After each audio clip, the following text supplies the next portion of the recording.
Right, hey guys, what's going on? My name is Chris Hawkes, and this is Your Best Life Defined. I hope you're doing well this morning. Hope you woke up energized. More than that, I hope you have something going on in your life today that is a step towards doing more of what you love and less of what you have to do. That's kind of the plan here. That's been the plan the whole time. This whole series of podcasts that I've managed to get done, it's all about that.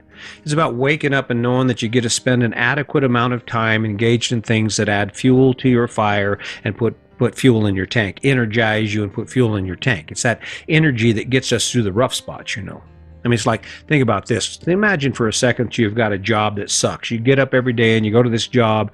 It pays the bills. It does what it's supposed to do, but it's by far not what you dream of doing. It doesn't inspire you.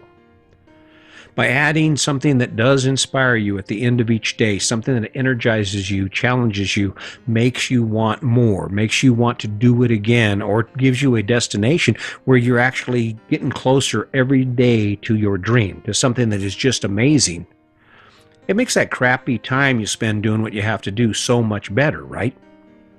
That's kind of what I modeled this after. That's what this whole story is about.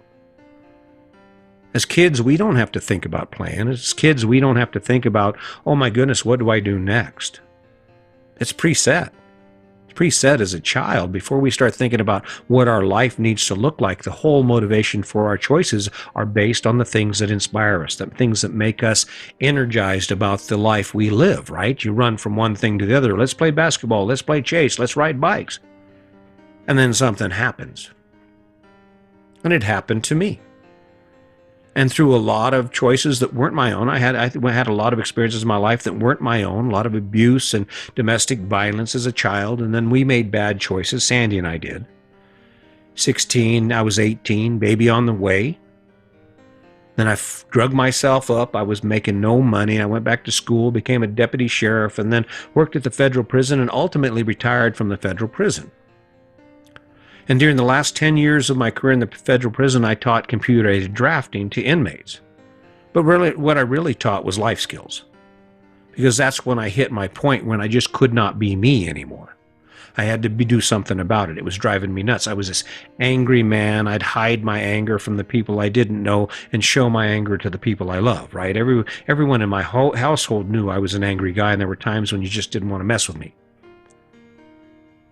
So now I sit here now. I sit here and I invite people like you to come into my life and to share a conversation with you about, or share my conversation with you about what I think can give you access to more of the things you love in your life.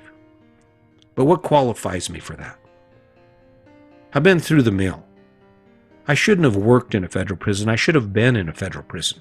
And had I not changed my thinking, had I not stopped and asked myself questions about why things are the way they are, and started evaluating, my big moment when I decided there's something had to change was I kept looking around at people who were just like me, my same age, who seemed to have these perfect lives. They seemed to be headed in directions. One minute they were in school, next minute they were a teacher, or they were doing some sort of thing where they have Monday through Fridays off, and money's not an issue, and they have nice things and nice clothes, and they don't struggle every day. I figured it out. And I grabbed a hold of it, and before you know it, I was working at the federal prison and life was good. But what wasn't good was I was spending all my time doing things I didn't enjoy. I wasn't happy at the federal prison. I wasn't happy going there every day. In fact, most of the things in my life I wasn't happy with. And what I figured out, it was because most of the things I was doing wasn't connected to who I am. My goal for you is for you to wake up and get connected to who you are. My goal is for you is to one day to realize that your next choice must be about you from the standpoint of what you love to do. That's the ticket to happiness. That's the ticket to success. Happiness doesn't come in the front. Lasting happiness doesn't come in the front of the conversation. It comes at the back of the action. Me getting up this morning, going out, it's 30 degrees, I bundle up, I go out and do push-ups, pull-ups, air squats, step-ups, all kinds of things because it makes me happy. It energizes me to know I'm physically fit. I'm stronger than most guys my age. Granted, I did 40 pull-ups this morning. I don't know how many push-ups, probably 400.